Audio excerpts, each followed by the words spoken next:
Traffic ಜಾಮ್ನಿಂದ ಪ್ಯಾರಾಗ್ಲೈಡ್ ಮಾಡಿ exam hall ತಲುಪಿದ ವಿದ್ಯಾರ್ಥಿ.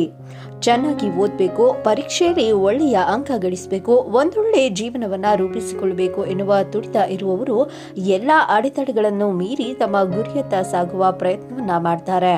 ಅದೇ ರೀತಿ ಇಲ್ಲೊಬ್ಬ ಬಿಕಾಂ ಪ್ರಥಮ ವರ್ಷದ ವಿದ್ಯಾರ್ಥಿ ಸಮರ್ಥ್ ಮಹಾಂತೆ ವಾರಾಂತ್ಯದ ಕಾರಣ ಆತ ಜೂಸ್ಟಾಲ್ನಲ್ಲಿ ಕೆಲಸ ಮಾಡ್ತಿದ್ದ. ಆತ ಕಾಲೇಜಿಗೆ ಬಾರದೆ ಇದ್ದಿದ್ದನ್ನ ಕಂಡು ಸ್ನೇಹಿತರು ಕರೆ ಮಾಡಿ ಪರೀಕ್ಷೆಗೆ ತಡವಾಗ್ತಿದೆ, ನೀನು ಎಲ್ಲಿದ್ದೀಯಾ ಎಂದು ಕೇಳಿದ್ದಾರೆ. ಇದರಿಂದ ಶಾಕ್ ಆದ ಆ ಯುವಕ ಪರೀಕ್ಷೆಗೆ ಕೇವಲ ಕೆಲವೇ ಕ್ಷಣಗಳು ಮಾತ್ರ ಉಳಿದಿತ್ತು, ರಸ್ತೆ ಮೂಲಕ ಹೋದ್ರೆ ಖಂಡಿತವಾಗಿಯೂ ಪರೀಕ್ಷೆಗೆ ತಡವಾಗುತ್ತೆ ಎಂದು ಪ್ಯಾರಾಗ್ಲೈಡಿಂಗ್ ಮಾಡುವ ಯೋಜನೆಯನ್ನ ಮಾಡಿದ್ದಾನೆ. ನಂತರ ಆತ ಜಿಪಿ ಅಡ್ವೆಂಚರ್ನ ಸಾಹಸ ಕ್ರೀಡಾ ತಜ್ಞ ಗೋವಿಂದ್ ಯವಾಲೆ ಸಹಾಯದಿಂದ ಪ್ಯಾರಾಗ್ಲೈಡಿಂಗ್ ಮಾಡುತ್ತಾ ಎಕ್ಸಾಮ್ ಹಾಲ್ ತಲುಪಿದ್ದಾನೆ. ಈ ಘಟನೆ ಮಹಾರಾಷ್ಟ್ರದ ಸತಾರದಲ್ಲಿ ನಡೆದಿದ್ದು, ಈತನ ಈ ವಿಡಿಯೋ ಇದೀಗ ಸಖತ್ ವೈರಲ್ ಆಗಿದ್ದು, ವಿದ್ಯಾರ್ಥಿಯ ಸೃಜನಶೀಲತೆ ಮತ್ತು ಕಲಿಕಾ ಉತ್ಸಾಹಕ್ಕೆ ನೆಟ್ಟಿಗರು ಮೆಚ್ಚುಗೆ ಸೂಚಿಸಿದ್ದಾರೆ.